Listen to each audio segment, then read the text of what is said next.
Oke guys, nah ini video sambungan kemarin ya. Kalian harus nonton di part 1 supaya kalian tahu alur ceritanya guys. Tidak inginkah dirimu kerja, maksudnya berkarya, cari kesibukan biar enggak setiap waktu bertatap muka sama mertua. Penyesalan instan. Ya, tapi dia bingung apa yang mesti dia kerjakan guys. Walah, ternyata kupernya nggak hilang-hilang. Coba bicarakan baik-baik mas suami, keluarkan semua unek-unekmu, kalian harus sehati dulu.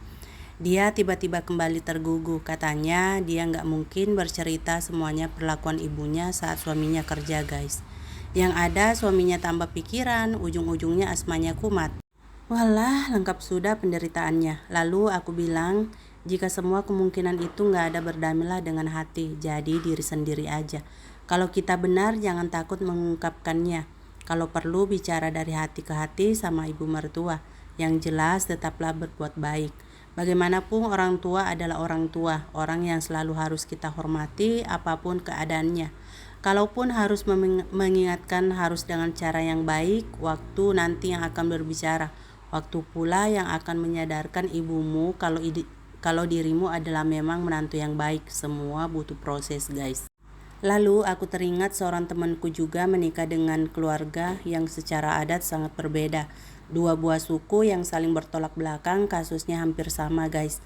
Bermasalah sama mertua perempuan, bedanya temanku ini memang adatnya keras, bahkan menurutku anaknya cenderung jutek.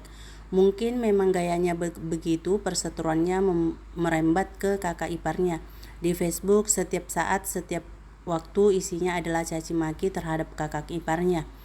Aku pernah kirim messenger sama dia, tidak etis membawa masalahnya ke ruang publik. Bukan solusi yang didapat, malah nambah masalah guys. Orang justru akan menilai jelek kita tapi tidak mempan. Kulihat statusnya masih sama-sama sampai sekarang, ujung-ujungnya adalah masalah uang. Capek deh. Lalu atasanku pernah bercerita bagaimana dia mengultimatum suaminya untuk menurunkan pajangan-pajangan di rumah barunya yang dipasang ibu mertua tanpa kompromi dengan mereka.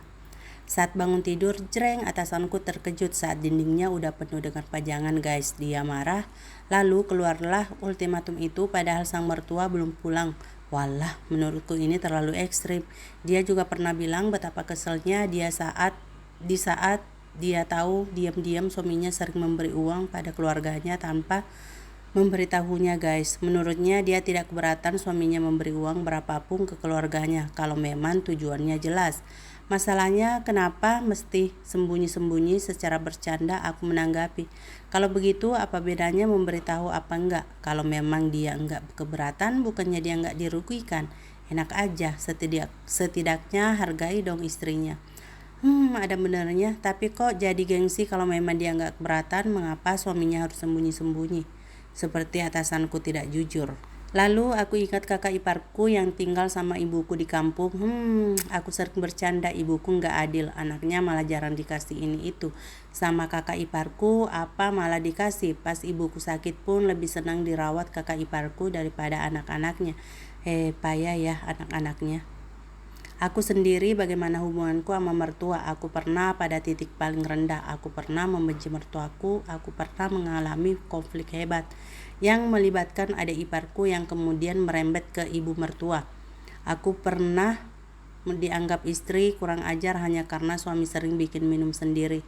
Aku pernah pisu mertua karena melihat suamiku mencuci baju sementara aku tidur sama anakku. Mertua tidak tahu kalau kami habis pergi yang lumayan jauh, jadi aku kecapean sekali guys. Aku pernah berbicara keras sama mertua tentang bagaimana kesempatan kami dalam berkeluarga. Aku pernah nekat membawa pulang anakku ke rumah orang tuaku saat aku marah sama mertua karena ketajaman lidahnya. Di sini mertuaku syok sekali, tidak menyangka kenekatanku dan mulai berhati-hati dengan kata-katanya. Tapi tetap aja seperti api dalam sekam karena akar permasalahannya tidak dicabut. Orang tuaku nggak tahu, aku dalihnya anaknya nggak ada yang ngomong karena si mbak pulang kampung. Lalu aku mulai berpikir, alangkah capeknya hidup penuh kekisruhan apalagi dengan orang tua. Aku ingat nasihat kakakku, hidup kita ini akan susah kalau ridho orang tua nggak didapat. Apapun jangan pernah menyakiti orang tua, bicara baik-baik. Ya kadangkala emosi kita masih suka tinggi, apalagi kalau merasa kita benar, merasa kita teraniaya, lalu kita merasa berhak menghakimi orang tua. Lalu aku mulai menata hidupku kembali karena perselisihan ini sungguh tidak membuatku bahagia. Aku mengajak duduk mertuaku, bicara baik-baik, apa keinginanku dan keinginan dia, meminta ridhonya sekaligus meminta maaf dulu pernah berbicara keras. Yang luka itu masih berbekas pastinya, itu yang kadang aku sesali guys.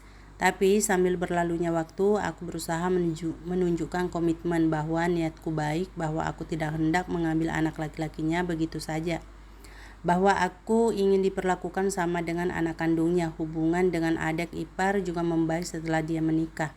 Dia mulai memahami rasanya punya mertua, dan sekarang aku bisa berkarya di luar dengan tenang karena anakku ada yang menjaganya.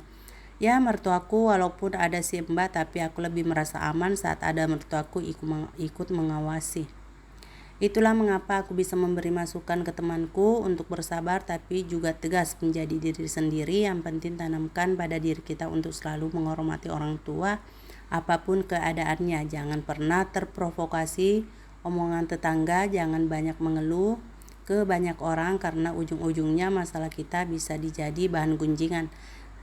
Paling juga komentarnya sama aja sih menantu dan mertuanya. Dan yang pasti kuncinya adalah pada suami, kita bisa nggak dia bersikap selayaknya imam bagi kita dan sebagai anak yang berbakti pada orang tua guys.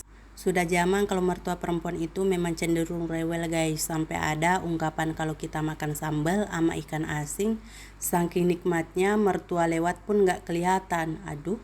Atau aku pernah bertanya sama tetanggaku nama jenis tanaman yang ditanam di depan mertuaku.